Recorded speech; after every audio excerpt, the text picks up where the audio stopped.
Bom, gente, nós estamos em Gálatas capítulo 2. O que é que acontece em Gálatas capítulo 2? Paulo entra conversando a respeito do que Pedro fez. Você lembra disso? Uma conversa dura. Paulo diz, eu enfrentei ele face a face, cara a cara. Paulo dá um puxão de orelha bem dado em Pedro, porque Pedro, ele esquece. Não, esquece não. Eu vou falar por que ele faz isso, mas o que ele faz é que ele, quando está com os não-judeus, ele se comporta tranquilamente com eles, come com eles, celebra com eles.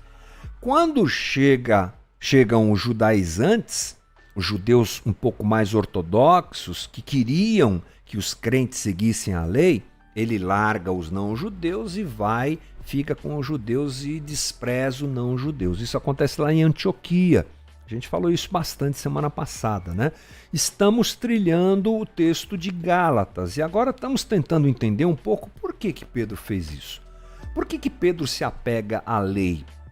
Por que Pedro toma essa decisão? Semana passada, nós percebemos que Pedro ele dá uma de hipócrita. Olha, Pedro é um homem de Deus, não há nem dúvida, né? Não estou aqui para denegrir a imagem do apóstolo Pedro de forma nenhuma, mas essa é a realidade que o texto bíblico nos mostra. Pedro, sabendo da graça, sabendo do evangelho da graça, se deixa levar por aquilo que não deveria influenciar a sua relação com os não-judeus. E a gente chama isso de hipocrisia. Quem sabe uma coisa e faz outra, está sendo hipócrita. A gente falou isso semana passada, vimos aqui que alguns grandes homens, tipo Hernandes Dias Lopes, confirmam isso e tudo mais. Bom, vamos pensar em outra coisa, outra situação que deixa Pedro atrapalhado nisso tudo. E está na tua tela o versículo 12, que nos explica por que Pedro largou os gentios para ficar com os judeus. Diz assim, pois antes de chegarem alguns da parte de Tiago, olha lá, Paulo confirmando o que eu estou dizendo aqui, né? Ele comia com os gentios. Aliás, a gente aprendeu isso lendo o que Paulo escreveu, né? Então, quando, porém, eles chegaram, afastou-se, separou-se dos gentios, temendo os que eram da circuncisão. Segundo motivo porque Pedro faz o que faz. Ele tem medo. Ele tem medo. Pedro, de alguma forma, fica com medo. Medo do quê? Olha, a palavra usada por Paulo é phobeo, no grego, que quer dizer pôr em fuga pelo terror. Pôr em fuga, fugir, amedrontar, ficar com medo, ser surpreendido pelo medo, estar dominado pelo espanto, aterrorizado, cheio de espanto. Ficar com medo de alguém. Foi isso que aconteceu com Pedro. Pedro ficou com medo. Sobre isso, olha o que Lutero diz. Lutero diz assim, no entanto, ele, Pedro, não pecou... Vou de novo, começando de novo. No entanto, ele, Pedro, não pecou por malícia ou ignorância, porque ele sabia o que estava fazendo. Nós vimos isso semana passada, mas apenas por causa da ocasião e por medo. Pedrão ficou com medo. Ele temeu os judaizantes. Vamos tentar entender melhor o que está acontecendo aqui. Talvez o poder, o status e a autoridade que eles representavam tenha amedrontado Pedro. Eles eram um grupo realmente influente naquela época. E você há de convir comigo que Pedro era um homem que tinha uma certa volatilidade nas suas atitudes. O coração de Pedro era um tanto quanto volátil. Mais uma vez digo aqui, estou falando com todo respeito, né? Estou falando com respeito quando me refiro a essas situações de Pedro. Mas ele era um homem de coração volátil. Ele, logo depois de confessar que Jesus era o Cristo, o Filho do Deus vivo, daqui a pouco ele está negando Jesus, não é? Enfim, várias situações mostram isso, a gente não tem tempo, não preciso falar muito sobre isso. Pedro era aquele que eventualmente balançava, e nessa hora ele balançou. Nessa hora a estrutura, a imponência, a força da religião fez Pedro ficar um pouco temeroso. E tome cuidado para não condená-lo além do que deve ser, porque nós também somos assim. Porque abraçar o Evangelho de Cristo, em muitos aspectos, é um grande desafio, o Evangelho da graça. Ele é desafiador. Porque a maior parte da estrutura religiosa que nos cerca é meritocrática. A maior parte da estrutura que nos cerca é pautada na religião do mérito. Faça, porque se você não fizer, Deus não irá te amar. Seja para que Deus te ame. E nós já entendemos isso aqui, que esses princípios precisam ser invertidos de posição. Porque Deus nos ama a despeito de qualquer situação. Preste bem atenção nisso. O amor de Deus por mim e por você independe de qualquer coisa que façamos. Vou falar uma coisa aqui que muita gente não gosta de ouvir, mas é verdade. Não há nada que eu faça para que Deus me ame mais do que Ele já me ama.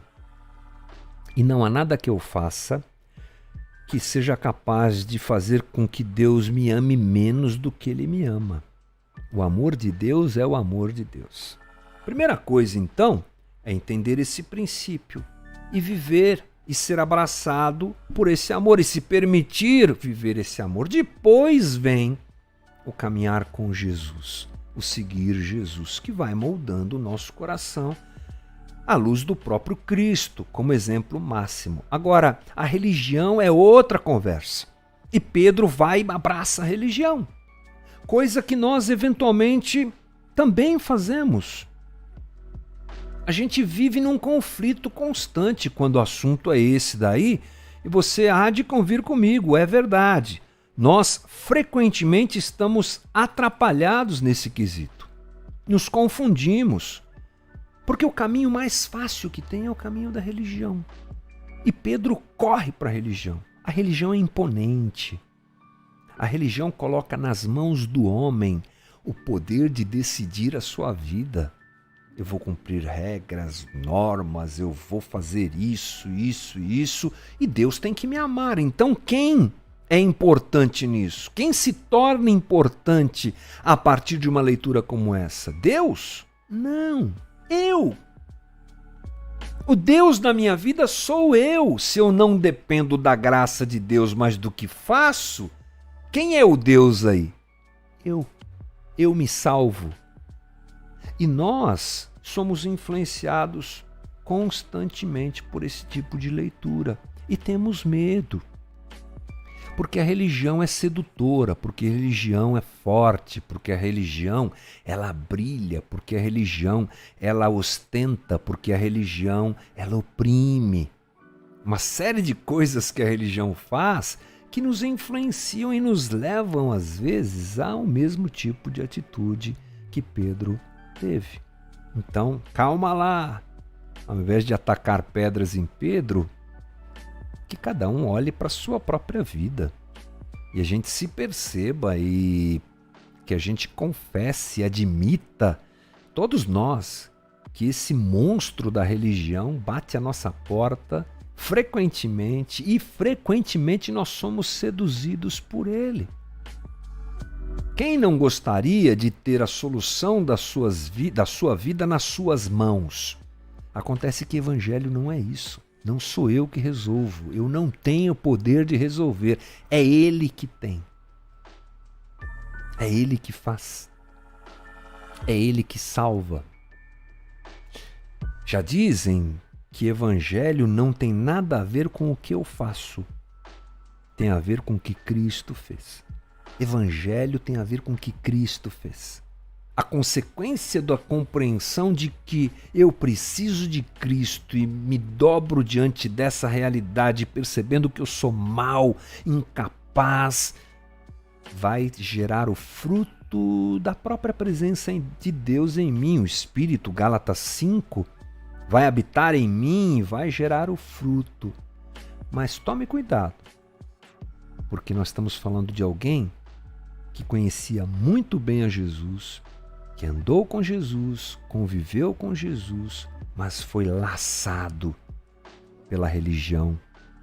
E se não fosse Paulo, hein, puxando a orelha de Pedro, então de repente nós precisamos ouvir um pouco mais as pessoas que puxam mais a nossa orelha, né?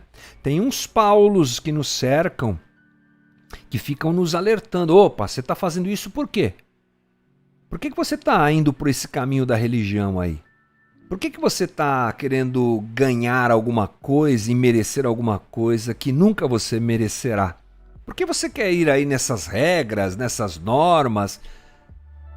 Ouça mais os Paulos, ou o Paulo, ou seja lá quem for que está ao teu alcance falando isso com você. E tome cuidado, porque a religião é uma armadilha bastante perigosa e silenciosa. Quando a gente menos percebe, uau, ela nos agarrou. Ou você acha que Pedro não tinha um bom coração, não amava Jesus? Isso não vai acontecer comigo, porque eu sou uma pessoa de muita fé. Pedro não tinha fé, então, é isso que você quer dizer? Né? Pedro não era um homem preparado? Será que o quê? Pedro era como eu e você. Mas um homem que andou com Jesus, preciso dizer isso de novo, um homem que foi convocado para ser pescador de homens, um homem vocacionado, mesmo assim ele cai. Que dirá nós, não é? Que temos tanta pressão ao nosso redor, tantas ofertas religiosas ao nosso redor, um país que não quer se dobrar ao evangelho da graça, mas só a religião. Cuidado, irmão. Isso é um grande perigo para todos nós. Não é só Pedro que cai, não. A gente também cai. Então, bora lá. Todo mundo muito esperto nesse quesito. E espero que tenha dado para a gente pensar um pouquinho sobre isso hoje, tá bom?